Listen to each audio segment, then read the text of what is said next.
offshoot of the Islamic State of Iraq in the Levant is said to be on the outskirts of the capital, Baghdad. Is the Iraqi military capable of defeating this group?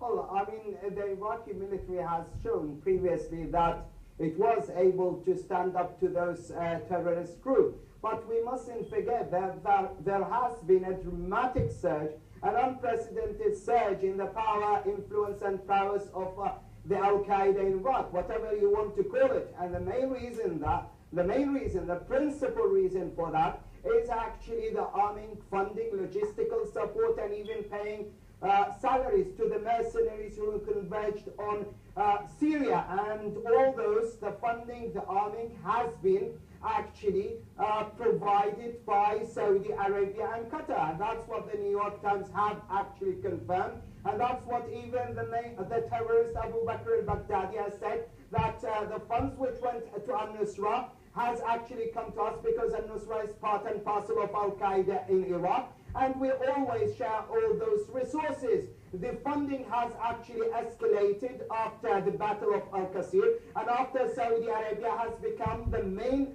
has become indisputably the main financer of the militant Wahhabi Salafi groups, which have actually gone back to Iraq, because the strategy has widened. The focus of the strategy by Saudi Arabia was simply to topple the regime in Syria. They have spectacularly failed, so they have widened their strategy to encompass and include Iraq, because they do believe that Iraq, if the situation in Iraq starts deteriorating, then Iraq will be simply bogged down and preoccupied in its internal issues. And they want actually to overthrow and to destabilize and derail the Iraqi government. That's the way of thinking. So what we're facing in Iraq is not an internal insurgency. We have also, on top of that strategy, we have, your guest has mentioned, the army moving and dismantling the protest camp. I do believe that this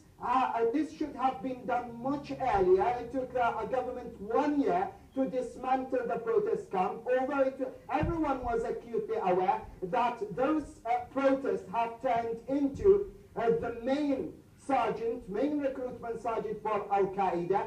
They have radicalized the population that with their extreme, violently antagonistic sectarian rhetoric, and they have given Saudi Arabia a reason to actually meddle in Iraq, or to prove beyond the shadow of that, look, we've always said that this is a sectarian government. Now you've got the proof, and there's people standing up to the government and actually begging us, and we have Tariq al-Hashimi and other numerous people from these areas actually calling on and pleading with Saudi Arabia for more meddling and more interference. Now let me correct you on one point. Your guest said that the government moved on and they should have talked with the militants.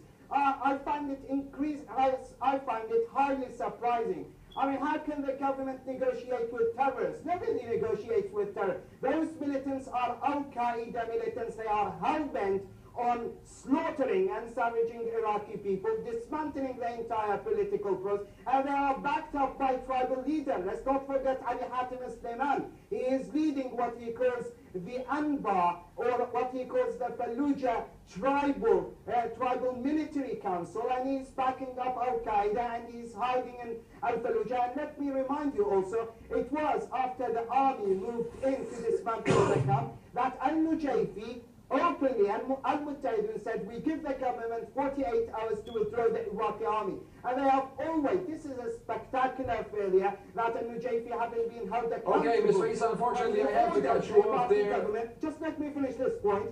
He ordered the Iraqi army to... I have to stop you there, Mr. Isa, because unfortunately we have run out of time. Okay, Mr. Isa, we have run out of time, unfortunately. That's all the time we have for this edition of the show. I want to thank both of my guests right here in the studio, Mr. Etejah TV. He's a political analyst, and of course from London, political analyst Mr. ZaydAlisa.